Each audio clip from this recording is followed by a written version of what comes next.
우리는 모두 다 현대 사회라는 곳을 살아가고 있습니다. 그럼 현대 사회의 가장 큰 특징이 무엇일까요? 어떤 것이 우리들 사회의 가장 큰 특징이라고 생각하시나요? 진보. 그쵸. 하지만 진보도 제가 말하고자 하는 한 틀 속에 넣을 수 있습니다. 제가 아무래도 중고등부랑 청소년부를 맡고 있다 보니까 이 사람들의 관심이 무엇일까, 이 사람들의 문화의 트렌드가 무엇일까에 대해서 좀 관심 있게 이 책, 저 책 찾아보고 또 이 영상, 저 영상을 보는데 저의 마음에 드는 생각은 하나입니다. 소비자. 현대사회의 가장 큰 특징은 소비 문화입니다. 그들은 자신들의 것을 소비하는 관점으로 직장과 결혼 그리고 가족을 바라봅니다. 소비자의 가정에서 직장도 가정도 결혼도 모두 다 바라본다는 것입니다. 즉 오늘날 모든 사람들은 자신이 선택의 주체가 되어서 자신의 삶의 주인이 다른 누군가가 아니라 내가 되기를 원한다는 것입니다. 오늘날 많은 사람들에게 더 이상 부모님의 겉면은 필요 없습니다. 친구들의 겉면 필요 없습니다. 멘토들의 겉면 필요 없습니다. 내가 하고 싶은 것을 선택하는 것이 오늘날 이 소비자 문화의 가장 큰 특징입니다. 소비 문화는 자신의 것을 소비하면서 스스로가 선택의 주체가 되는 것, 이것이 올바른 정의일 것입니다. 백화점, 쇼핑몰, 음식점 등 소비 문화가 우리는 어마어마하게 발전하고 있죠. 그리고 앞으로도 이 소비 문화는 더욱더 발전할 것이고 더욱더 강해질 것입니다. 안타까운 것은 교회를 바라보는 크리스찬들에게도 이제 교회는 소비자의 관점에서 바라본다는 것입니다. 이것은 젊은 세대와 기성세대를 모두 포함한 한국 교회의 문제입니다.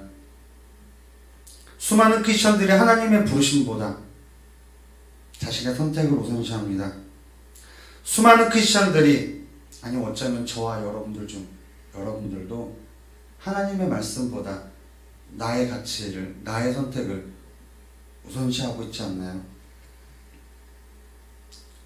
하나님 앞에서도 소비자적 관점을 유지하고 있는, 나의 것을 드릴 테니까 너의 것을 줘라라는 이 관점이, 난 이제 희생은 싫어, 난 이제 소비만 할 거야 라는 이 생각이 강야의 이스라엘과 무엇이 다를까요?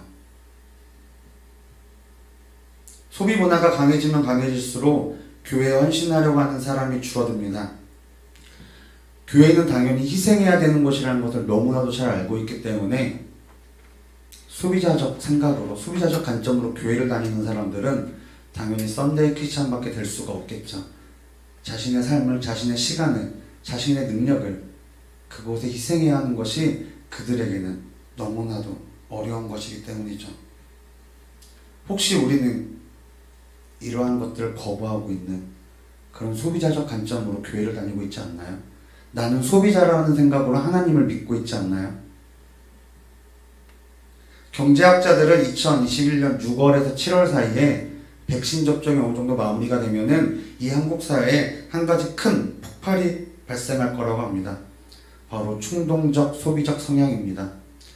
코로나로 인해서 그동안 소비하지 못했던, 자신이 소비자로서 누리지 못했던 그 소비의 충동이 폭발해서 너도 나도 소비하려고 할 것이라고 합니다. 그런데 그것이 자기가 가지고 있는 돈이 아니라 어떻게 해서든 대출을 받아서든 누군가에게 돈을 빌려서든 훔쳐서든 이제 그 소비자적, 눌려져 있던 그 소비적 심리가 폭발할 것이라고 말합니다. 특히 젊은 20대에서 40대 사이가요. 아마 더 많은 사람들이 이제 교회를 떠날 거라고 말합니다. 왜냐하면 너도 나도 놀러 가야 하기 때문이죠. 그동안 놀러 가지 못했기 때문에 이제 놀러 가야 할 준비를 해야 되잖아요. 그럼 우리가 뭘 사야 돼요? 비행기표를 사야 되고, 텐트를 사야 되고, 어쩌면 자동차도 바꿔야 되고, 어쩌면 옷도 사야 되겠죠. 여러 가지를 사야 되잖아요. 그러면서 교회에선 더 멀어질 거라고 합니다. 그러면서 우리들 생각 속에서는 아마도 주일에 대해서, 예배에 대해서, 은혜에 대해서, 그리고 하나님이 주신 참된 안식에 대해서 무감각해지고 우리 머릿속에서 그 안식이 사라지지 않을까요?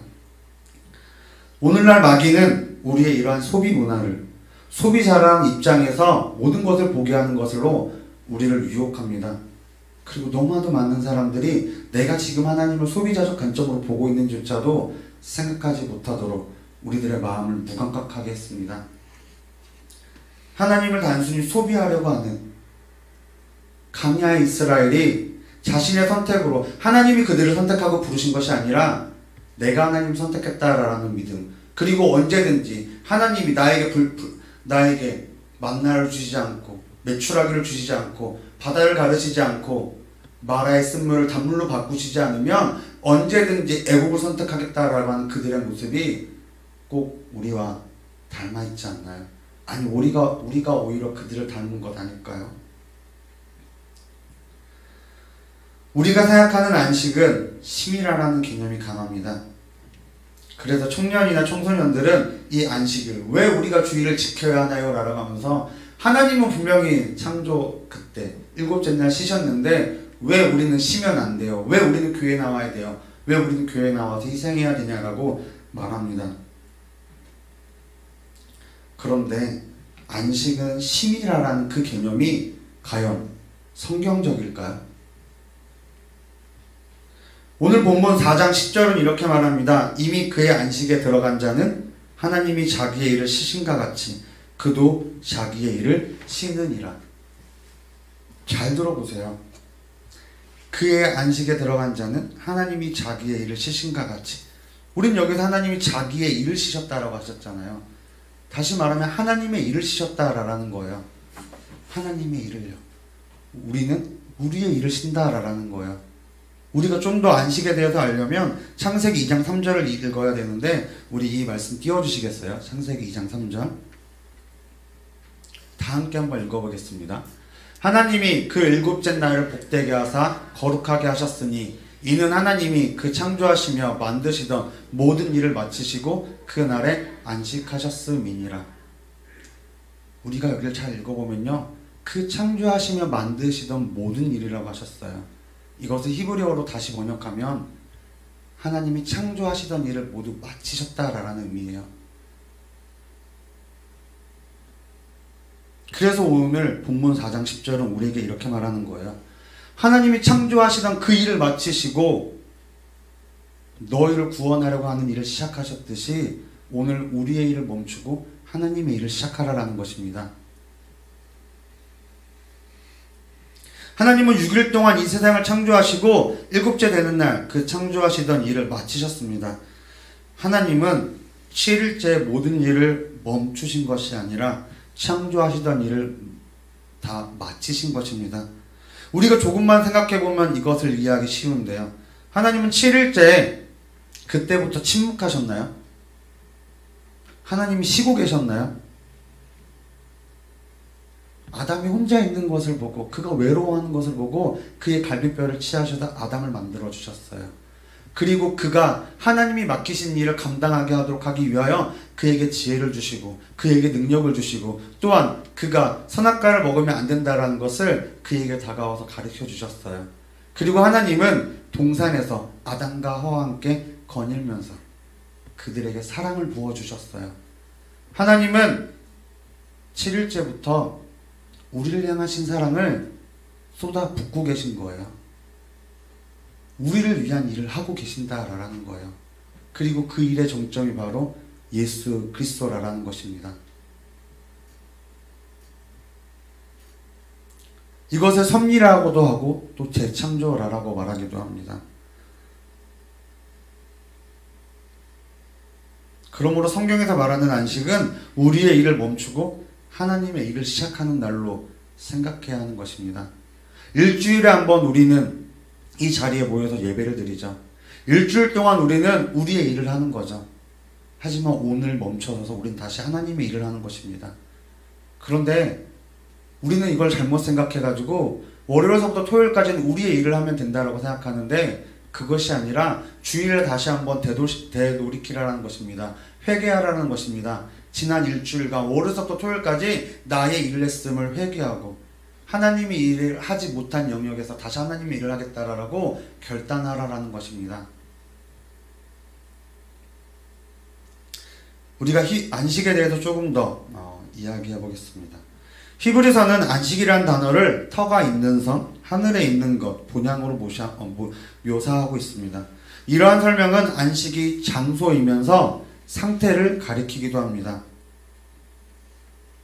그리고 종말론적 의미에서 안식은 이미 왔으나 아직 오지 않은 것. 저 하늘에 천국은 있지만 그 천국이 지금 우리에게도 있음을, 우리 마음에도 있음을 말하고 있는 것입니다. 그러므로 이 안식은 장소의 개념을 포함해서 상태의 개념도 갖고 있는 것이고, 하나님의 나라를 살아가는 지금 우리의 상태 또한도 말하고 있는 것입니다. 지난 한 주간 우리 성도님들은 천국을 누리면서 살아가셨나요? 나의 일을 멈추고 하나님의 일을 하면서 하나님이 주시는 그런 기쁨과 즐거움을 누리면서 사셨나요? 본문 4절에서는 한 번 더 우리에게 안식에 대해서 부가 설명합니다. 4절은 창세기 2장 2절을 인용해서 하나님께서 제7일에 그의 모든 일을 쉬셨다라고 3장과는 조금 다르게 말을 하고 더 분명하게 말합니다. 하나님은 하나님의 일을 끝내시고 우리를 위한 일들을 시작한 날이 바로 7일째고 그것이 거룩한 날로 지켜지고 있는 것입니다. 창세기를 시작으로 말라기까지 하나님은 단 한 번도 우리를 향하신 사랑을 끊어보신 적이 없습니다. 쉬어보신 적이 없습니다. 그 사랑은 영원한 사랑이고 오늘도 우리들에게 베풀어지고 있고 우리들을 향하고 있습니다. 오늘 우리들의 일을 멈추고 이곳에 나오셨나요? 혹시 지금 우리들의 생각 속에 오늘 저녁에 뭐 먹을까? 오늘 저녁에 뭐 입을까? 내일은 뭐 해야 되지? 내일은 뭐 먹어야 되지? 이러한 생각들로 가득 차 있다라면 그러한 생각들을 내려놓고 하나님의 일이 무엇인지 깊이 고민해 보시길 바랍니다. 우리는 하나님의 일을 할 때 우리 가운데서 하나님의 말씀대로 살아갈 그 역동성을 얻을 수가 있습니다. 그저 무의미하게 하루하루 지쳐 쓰러져 가듯 살아가는 것이 아니라 역동성을 갖고 살아갈 힘은 우리가 하나님의 일을 시작할 때 예수 그리스도가 하나님의 일을 시작하심으로 그 일을 감당하심으로 그의 사역이 멈춰지지 않았던 것처럼 우리가 하나님의 일을 할 때 우리들의 삶은 멈춰지지 않습니다. 혹시 오늘 교회에 이곳에 나와서 예배드리는 것이 나의 선택으로 나오셨다라고 생각하시는 분들 있나요? 그것은 강이와 이스라엘과 똑같은 모습입니다. 그러한 모습으로는 하나님이 주신 참된 안식을 누릴 수가 없습니다. 히브리서는 출애굽기 1세대 강야 세대가 왜 가나안 땅에 들어가지 못했는지 우리에게 말합니다. 그리고 믿음이란 무엇인지 우리에게 가르쳐 줍니다. 특히 히브리서 1장부터 3장까지를 간단하게 요약하면 악한 마음이 그들을 하나님으로부터 떨어지게 해서 그들이 결국 눈앞에 보이는 가나안 땅조차도 들어가지 못했다라고 말합니다. 이 땅에서의 약속하신 하나님의 안식, 그 가나안 땅조차도 들어가지 못했다라고 합니다.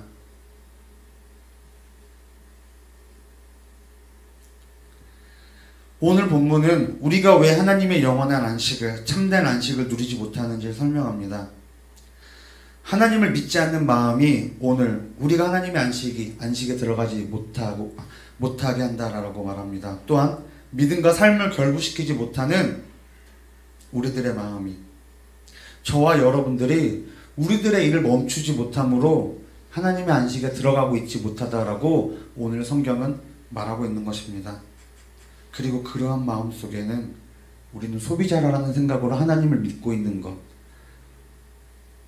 내 선택이 우선시 되어야 하는 것, 이제 내 것은 더 이상 희생하기 싫고 이제 더 이상 나는 교회에서 희생하기 싫다라는 생각으로, 그러한 믿음으로 하나님을 믿는다라면 하나님의 안식에 들어갈 수가 없다라고 히브리서는 말하고 있습니다.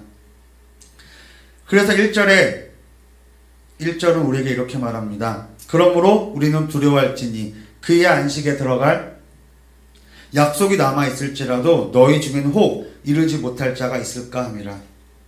성경은 하나님의 안식에 들어갈 약속이 분명히 있다라고 말합니다. 그런데 너희 중에는 혹 이르지 못할 자가 있을까 함이라라고 말합니다. 그렇기 때문에 두려워하라라는 것입니다. 두려워하다라는 단어가 우리가 단순히 생각하는 그런 두려움에 떠는 그런 단어가 아닙니다.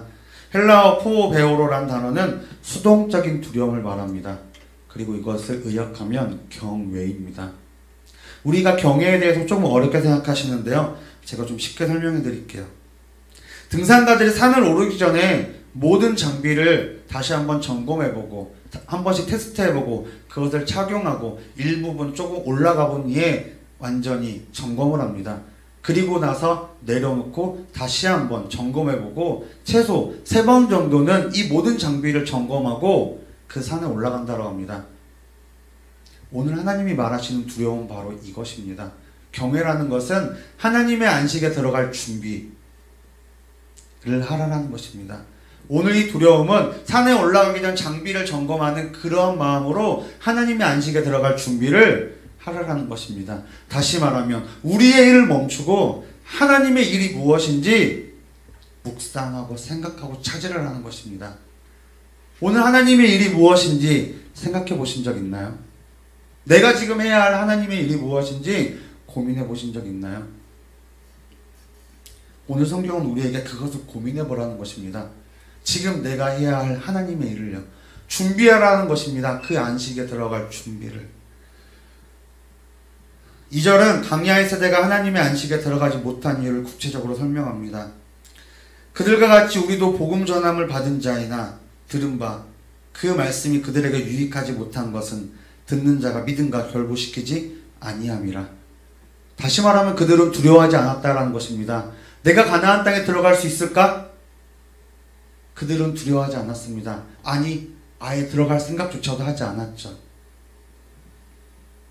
강야의 세대는 하나님의 언약을 들었고 실제로 안식의 장소 가나안을 가데스 바냐에서 눈으로 목격했습니다.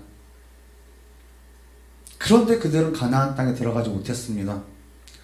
그들은 두려워하지 않았고 그들은 준비하지 않았기 때문입니다. 히브리서 3장 15절에 그들의 마음을 이렇게 말합니다. 너희 마음을 완고하게 하지 말라고 말합니다. 그들의 마음이 완고했기 때문에 그들이 하나님을 받아들이고자 하나님의 안식에 들어가고자 하지 않았기 때문에 그들의 마음이 완고했기 때문에 그들은 가나안 땅에 들어가지 못했고 하나님의 참된 안식에 참여하지 못했습니다. 혹시 우리들이 저와 여러분들의 마음이 하나님의 말씀에 반응할 때 완고한지 아니면 옥토밭인지 한번 고민해 보았으면 합니다. 그저 하나님의 말씀이 튕겨나간다라면 받아들여지지 않는다라면 우리들의 마음이 강야 세대와 같이 완고한 상태가 아닐까요? 한 주간 말씀을 들었는데 그 말씀에 대한 열매가 없다라면 우리들의 마음은 지금 강야 세대와 똑같다라는 것입니다. 자신들의 선택을 우선시했던 자신들의 경험을 우선시했던 그들의 마음이 바로 완고한 마음이고 우리들의 마음입니다. 하나님이 허락하신 참된 안식에 참여하고 싶다면 믿음과 결부시키고 삶에서 두려워하며 경외하며 준비해야 합니다. 그리고 그 준비는 하나님 우리들의 일을 멈추고 하나님의 일을 시작하는 것입니다. 우리들의 삶 속에서 하나님 말씀에 순종하는 것, 그것이 하나님의 일을 시작하는 것이고 참된 안식을 누리는 것입니다. 하나님께서 우리에게 약속하신 안식은 창조 때부터 지금까지 단 한 번도 다친 적이 없습니다. 믿음과 삶을 하나님 말씀에 결부시키는 자는 지금까지 창세기서부터 말라기까지 하나님이 약속하신 참된 안식에 참여했고 그분을 통하여 기쁨과 즐거움과 평안과 평강을 누리면서 하나님의 일을 하면서 살았습니다. 그러나 3절은 믿음으로 반응하지 않은 자에게 하나님이 어떤 분이신지 말합니다. 내가 노하여 맹세한 바와 같이 그들이 내 안식에 들어오지 못하리라 하셨다 하라. 강야 이스라엘은 안식에 들어가는 과정에서 낙마했습니다. 떨어져 버렸습니다. 눈앞에 하나님의 안식이 보임에도 그들은 그 안식에 참여하지 못했습니다. 지금 우리들은 어디에 위치해 있나요? 지금 가데스 바네아에 있나요? 아니면 강야에서 뺑뺑이 돌고 있을까요? 하나님이 약속하신 그 안식을 향하여 한 걸음 한 걸음 걸어 나가고 계신가요? 믿음과 삶을 결부시키면서 하나님 말씀에 반응하면서 하나님의 일을 행하고 계신가요? 이 안식을 얻기 위해서 우리는 계속해서 끝까지 믿고 순종해야 합니다. 하나님의 나라는 현재와 장래에 모두 실제한 것으로서 우리가 하나님 안식에 참여한다는 것은 하나님의 나라를 이 현재 삶에서 누리는 것입니다. 하나님이 채우시고 하나님이 회복시키시고 하나님이 함께 하시는 그러한 삶을 우리는 살아갈 수 있다라는 것입니다.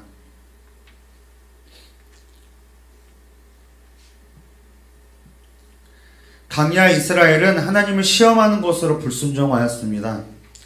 출애굽기 17장 7절은 이렇게 말합니다. 그가 그곳 이름을 마사 또는 무리바라 불렀으니 이는 이스라엘 자손이 다투었으며 또는 그들이 여호와를 시험하여 이르기를 여호와께서 우리 중에 계신가 안 계신가 하였음이더라. 제가 강원도에 부모님이 귀농하셔서 그곳에 가서 예배를 드린 적이 있어요. 한 1년 8개월, 2년 가까이 있었는데 그곳에서 한 권사님이 하시는 말씀을 들었어요. 우리 목사님에게는 하나님의 임재가 없어. 그래서 우리 저 다른 데 부흥회 한번 갔다 와야 돼. 저기 지금 속초에서 지금 저 뜨거운 목사님 왔대. 그리고 우리 가끔씩 서울로 가서 좀 뜨거운 목사님들 예배도 좀 드리고 와야지 신앙이 회복되지. 여기서 하면은 쭉쭉 가라앉아서 도저히 살 수가 없어.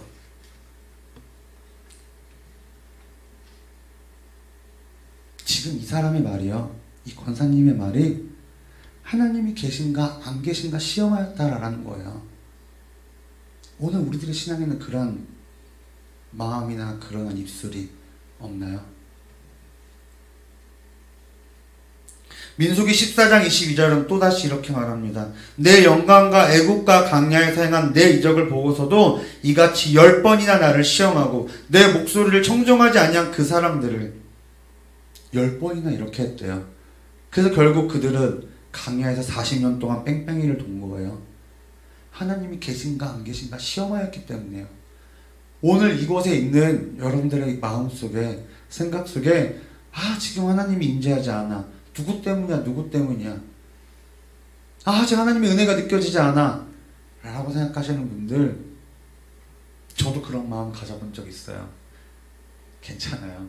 회개하고 하나님께 나아가면은 오늘 하나님은 그 마음을, 그 입술을, 그 행동을 용서하시고 하나님의 안식으로 다시 초대해 주실 거예요.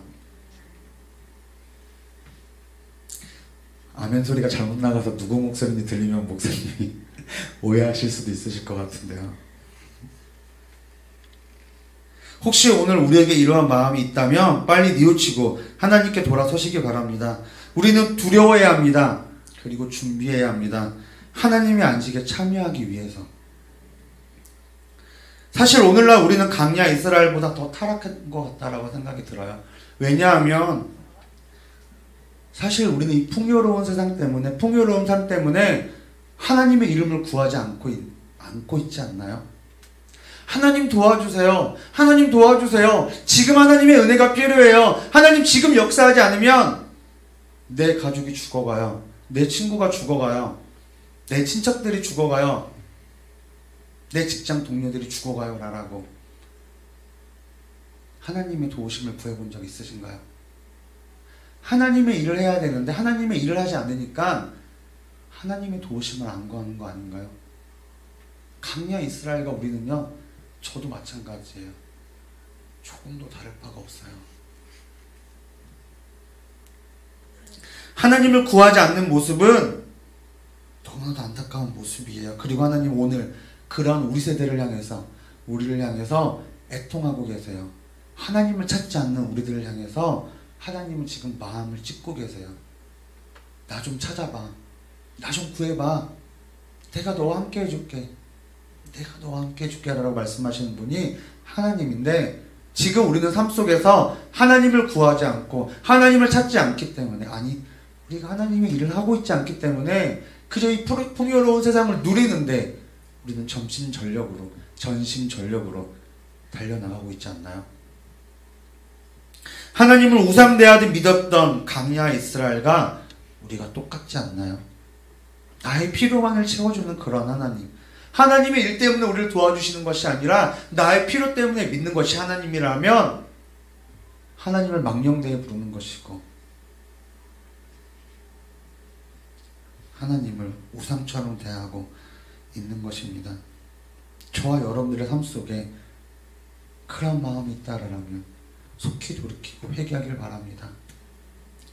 그러한 우리를 향해 하나님은 지금 애통하고 계십니다. 6절, 7절은 경고의 말이 아니라 하나님이 약속하신 안식에 들어가지 못하고 있는 우리를 향하신 하나님의 애통하신 마음입니다. 히브리서 4장 6절, 7절을 우리 다 함께 읽어보겠습니다. 그러므로 어떤 사람들에게는 안식에 들어갈 기회가 아직 남아 있습니다. 그런데 죄송해요. 제가 새 번역을 읽어서 다시 읽을게요. 그러면 거기에 들어갈 자들이 남아 있거니와 복음 전함을 먼저 받은 자들을 순종하지 아니함으로 말미암아 들어가지 못하였으므로 오랜 후에 다윗의 글에 다시 어느 날을 정하여 오늘이라라고 미리 이같이 일렀을 때 오늘 너희가 그의 음성을 듣거든 너희 마음을 완고하게 하지 말라 하였나니. 우리가 알고 있는 선지자들이요 이 동일한 것을 말했어요. 너희 마음을 완고하게 하지 마. 너희 마음을 완고하게 하지 마. 죽을 수밖에 없는 너희를, 애굽의 노예로 있던 너희를 구출하신 분은 하나님이야. 너희들을 얻고 여기까지 오셨어. 너희들을 지키셨어. 너희들을 구원하셨어. 너희를 향하신 하나님의 사랑 좀 봐라라고 하나님은 지금 제발 나 좀 봐. 제발 나 좀 봐주겠니? 제발 나 좀 봐주겠니라고 하면서 십자가 위에서 외치고 계신 거예요. 십자가는 우리를 향하신 하나님의 사랑의 애통함이에요. 내가 너를 구원해 줄게. 나 좀 봐라라고 하면서 하나님이 울부짖는 사건이 바로 십자가예요. 그런데 우리는 지난 한 주간 동안 예수님을 얼마나 바라보고 있었나요? 여러분들의 죄책감을 들게 하려고 하는 것이 아닙니다. 우리 다 함께 예수님을 바라보았으면 하는 마음입니다. 강야 이스라엘이 가나안에서 이스라엘이 하나님을 찾지 않고 세상을 의지하려고 할 때, 그들의 선택을 우선시하려고 할 때마다 하나님은 선지자를 보내서 그들에게 말씀하셨습니다. 너희를 향하신 하나님의 사랑 좀 봐. 너희를 향하신 하나님의 계획 좀 봐. 하나님께서 오늘 너희를 구원하실 거야.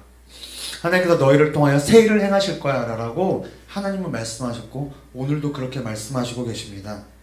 원래 울면 안 되는데 눈물이 나네요. 본문은 그들은 내 안식에 들어오지 못하리라 라는 시편 95편 11절을 세 번이나 반복해서 인용하면서 우리에게 부르짖습니다. 그 의도는 6절 7절에서 반복되는 것입니다. 왜 성경이 짧은 본문에서 똑같은 말을 계속할까요? 돌이키기를 원하기 때문입니다. 하나님을 바라보기를 원하기 때문입니다. 하나님 좀 바라라는 이 성경의 메시지들을, 성지자의 메시지들을, 예수님의 십자가의 메시지를 듣고 응답하라라는 것입니다. 그런데 오늘날 이 세대는 그렇지 않습니다. 2013년, 2014년까지 힐링이라는 프로그램으로 히트친 적이 있습니다. 그 채널은 기억은 안 나는데 그 프로그램을 통해서 대한민국에는 심이라는 안식이 불었습니다. 치유라는 그러한 바람이 불었습니다. 그리고 오늘날에도 이러한 바람은 계속 불고 있습니다.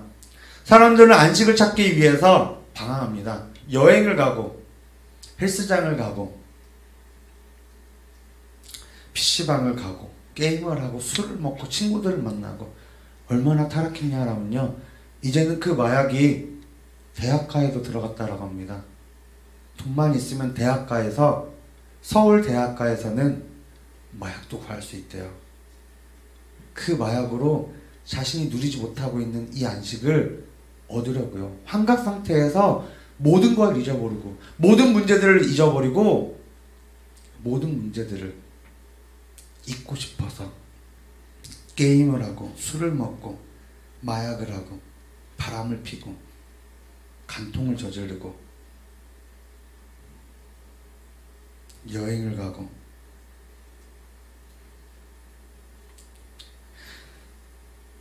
그러한 오늘날 우리들에게 성경은 이렇게 말합니다. 8절 만일 여호수아가 그들에게 안식을 주었다라면 그 후에 다른 날을 말씀하지 아니하셨으리라. 사람이 줄 수 있는 안식은, 이 세상이 줄 수 있는 안식은 우리들 만족시키지 못해요. 우리들 채우지 못해요. 그래서 끝까지 간 사람들이 필로뽕이라는 마약을 한다라고 합니다.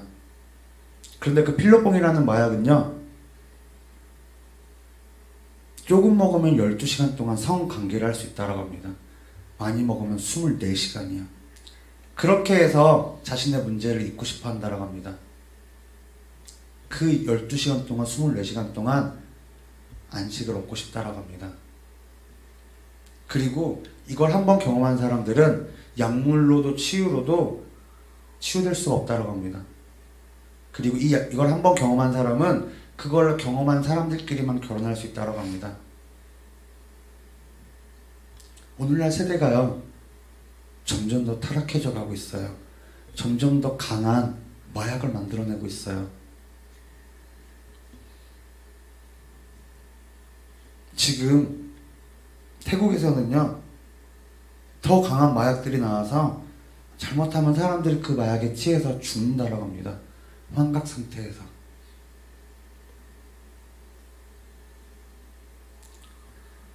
우리는 이렇게 극단적으로 치닫지 않았지만 우리의 문제들을 잊기 위해서 안식을 찾아다니고 있지 않나요? 내가 가지고 있는 문제들을 망각하기 위해서 나는 하나님 외에 다른 것을 구하고 있지 않나요? 핸드폰을 보는 것도 나의 문제를 잊고 싶어하는 나의 그런 마음이 아닌가요?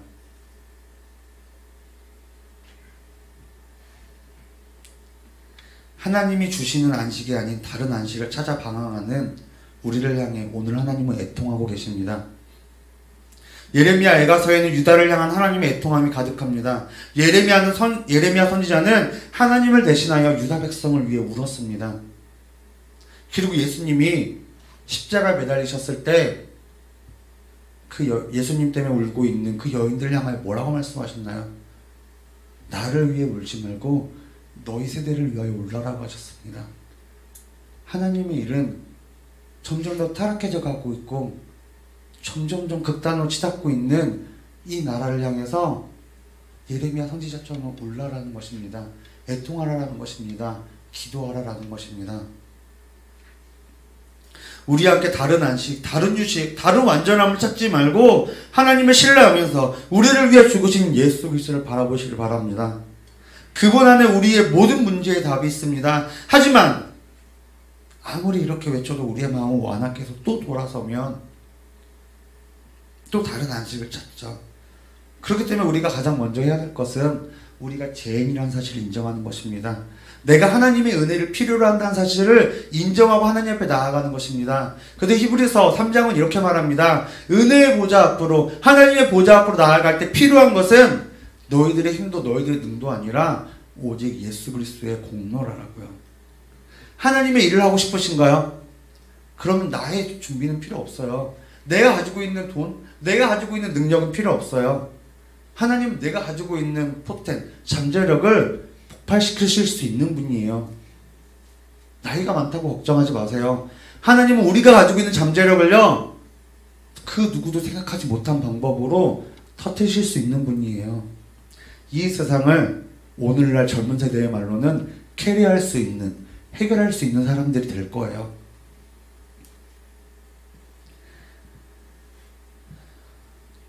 오늘 우리는 우리들 앞에 산적해 있는 문제에서 도망치듯 애굽을 선택하고 있지 않나요? 문제 앞에 침묵하고 있지 않나요? 이스라엘은 모든 문제 앞에서 도망자처럼 애굽으로 돌아가려고 하는 습성을 보였습니다. 그리고 지금 우리에게도 그런 습성이 보입니다. 그렇게 도망만 치면 하나님의 참된 안식을 구경도 못합니다. 그래서 예수님은 이렇게 말씀하셨습니다. 마태복음 11장 29절에서 30절로 나는 마음이 온유하고 겸손하니 나의 멍에를 메고 내게 배우라. 그리하면 너의 마음이 쉼을 안식을 얻으리니 이는 내 멍에는 쉽고 내 짐은 가벼움이라 하시니라. 문제를 해결하기 위한 실마리는 예수님께 있습니다. 하나님의 참된 안식을 누리시길 원한다라면 오늘 지금 예수님을 바라보셔야 됩니다. 자신의 일 때문에 어렵고 힘들고 가슴이 아프신가요? 오늘 그 마음을 내려놓고 하나님의 일을 시작하시길 바라요. 그게 바로 내 짐을 내려놓고 나의 짐을 지라라는 하나님의 말씀입니다.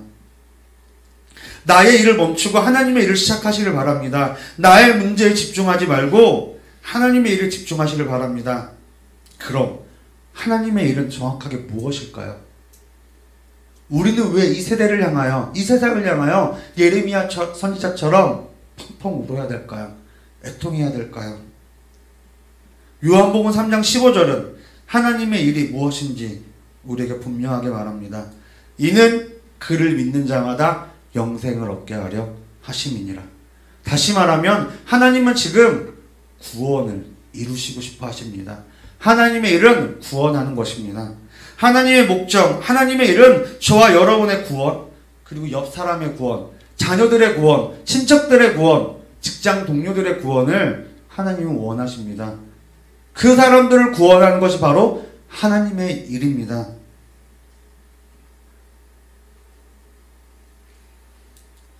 예수님은 죽을 수밖에 없는 우리를 구원하시기 위해 참된 안식을 찾아 방황하는 우리를 참된 안식으로 인도하시기 위해 십자가 위에서 죽으신 것입니다.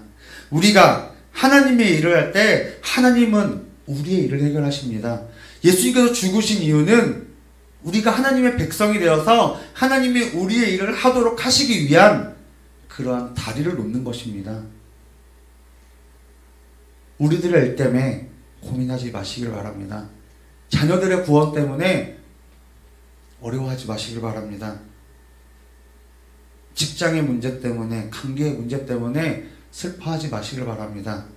하나님께서 오늘 여러분들의 일을 행하실 것입니다. 여러분들이 하나님의 일을 행할 때, 저와 여러분들이 하나님의 일을 행할 때 가리교회가 가지고 있는 모든 문제들은 하나님이 행하실 것입니다. 우리가 하나님의 일을 행할 때, 우리가 이 땅의 구원을 위해서, 우리가 우리 아는 모든 사람들의 구원을 위해서 예레미야 선지자처럼 울 때 하나님은 우리의 일을 행하신다라는 것입니다. 그럴 때 우리에게 참된 안식이 임할 것입니다.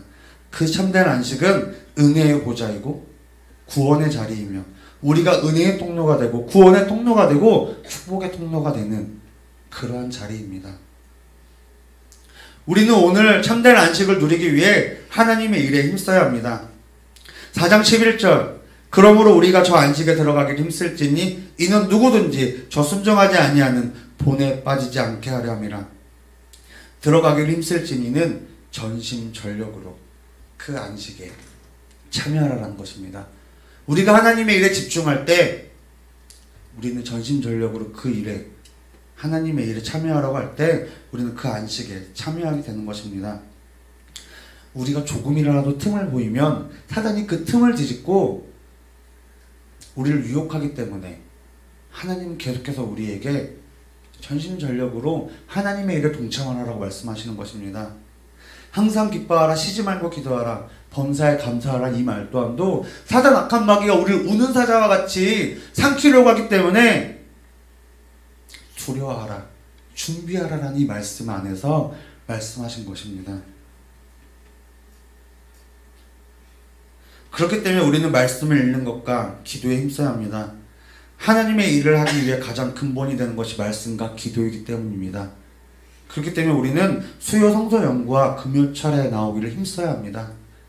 그곳에 나오기를 힘쓰지 않으면 우는 사자와 같이 마귀가 우리를 집어삼키려고 합니다. 하나님의 사랑에 매였기를 원하신다라면, 그 순간을 유지하기를 원하신다라면 우리는 그 사랑에 단순히 묶여있는 것만이 아니라 우리 또한 그 사랑의 밧줄을 붙잡고 있을 때 우리가 그 밧줄에서 빠지지 않습니다. 그 밧줄은 끊어지진 않지만 마귀가 우리를 유혹해서 우리가 그 밧줄에서 스스로 이 밧줄을 풀러낼 수 있게 만듭니다. 아담과 하와가 에덴 동산에서 쫓겨난 이유가 뭔가요? 스스로가 선악과를, 하나님의 주신 자유 의지를 가지고 이 선악과를 선택함으로 인해서 하나님의 사랑의 그 밧줄을 스스로가 풀러냈기 때문에 에덴 동산에서 쫓겨나게 된 것입니다.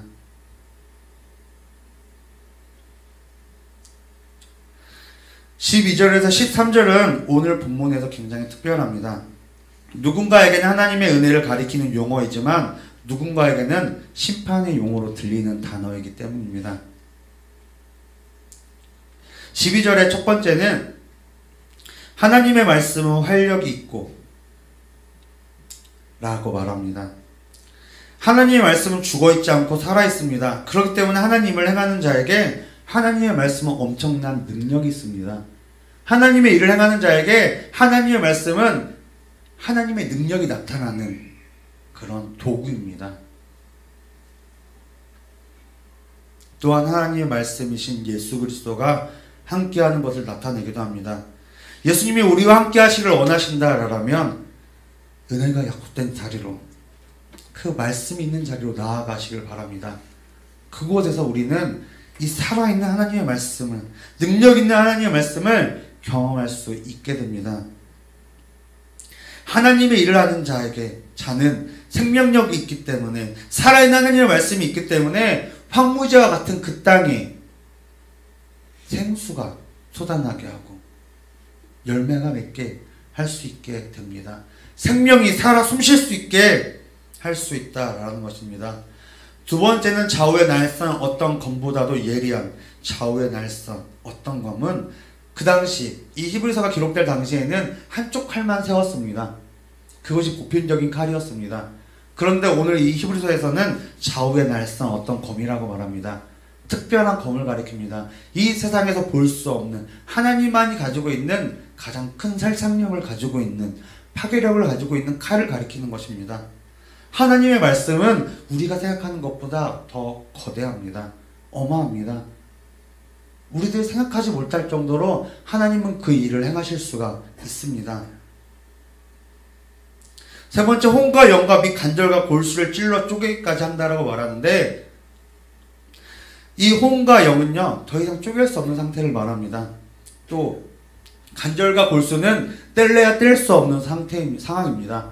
그런데 하나님의 말씀은 이 혼과 영혼을 자를 수 있고 골수와 관절을 찔러 쪼갤 수 있다라고 말합니다. 다시 말하면 하나님의 말씀의 간통력을 말합니다. 우리가 하나님의 말씀을 하나님의 마음에 따라서 구원하고자 하는 하나님의 그 애통함을 가지고 말씀을 선포할 때 그 말씀을 듣는 자를 구원시킨다라는 것입니다. 우리가 의도하지 않고 우리가 생각하지 않았지만 그 영혼을 구원하고자 하는 우리들의 마음을 통하여 하나님은 그 영혼을 구원하실 수 있다라는 것을 말하고 있는 것입니다. 우리들을 맡고 있는 장벽이 있나요? 그 일 때문에 힘든가요? 그럼 오늘 살아있고 활력이 있는 좌우의 날선 어떤 검보다도 혼과 영과 및 관절과 골수를 찔러 쪼개기까지 하는 그런 하나님의 말씀을 의지하시길 바랍니다. 그것이 참된 안식을 누리는 자가 하나님께로부터 얻을 수 있는 능력입니다. 참된 안식을 누리는 자가 그 삶 속에서 나타나는 하나님의 능력입니다. 하지만 이런 하나님의 말씀은 하나님을 거역한 자에게는 안식에 들어올 수 없다라는 칼같은 심판자의 명령 또한도 될 수 있습니다. 4장 13절은 우리에게 이렇게 말합니다. 지으신 것이 하나도 그 앞에 나타나지 않음이 없고 우리의 결산을 받으실 이의 눈앞에 만물이 벌거벗은 것 같이 드러나느니라. 우리는 하나님 앞에 진실해야 합니다. 하나님의 말씀은 마음과 생각과 뜻을 관찰하기 때문에 우리들이 어떠한 마음으로 하나님을 믿고 있는지 하나님은 분명하게 알고 계십니다. 우리가 우리의 일을 멈추지 않고 하나님의 일을 하고 있으면서 하나님을 구한다라면 하나님은 그 마음을 분명하게 알고 계십니다. 누군가에게 예수님은 구원자이지만 누군가에게 예수님은 심판자이십니다.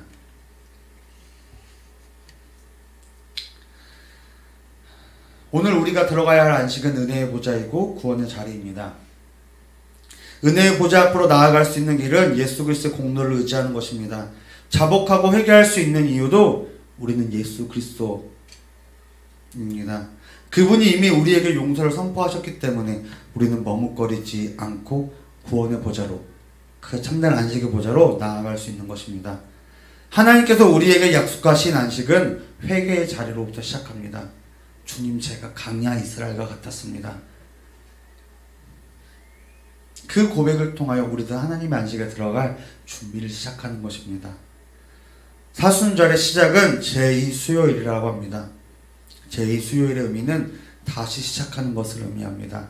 그리고 사순절의 의미, 이 사순절이 40일로 잡힌 의미는 성경에서 40일이 의미하는 그 의미가 다시 시작하는 것이기 때문입니다. 노아를 통하여 하나님이 이 땅에 40주야를 비를 내리게 하셨습니다. 그리고 다시 시작하게 하셨습니다. 강야의 이스라엘은 40년 동안 강야에 돌면서 다시 새로운 시대가 시작하게 하셨습니다. 솔로몬, 다윗, 솔로몬은 각각 40년씩 이스라엘을 다스렸습니다. 새로운 시대를 계속해서 여신 하나님을 보여주시는 것입니다. 예수님은 40일 동안 강야에서 금식 기도하시고 공생애를 시작하셨습니다. 하나님의 일을 시작하고 싶으시다라면 사순절을 거룩하게 지키시길 바랍니다. 그 시간을 통하여 하나님은 여러분들을 통하여 새 시대를, 하나님의 일을 거룩하게 시작하실 것입니다. 우리가 가지고 있는 잠재력을 이 시흥 땅에서, 이 대한민국 땅에서 터뜨릴 것입니다. 하나님께서 그 일을 시작하시면 그 누구도 하나님의 일을 막으실 수가 없습니다. 오늘 우리가 그 일을 시작할 때 하나님 또한도 우리의 일을 시작하실 것입니다.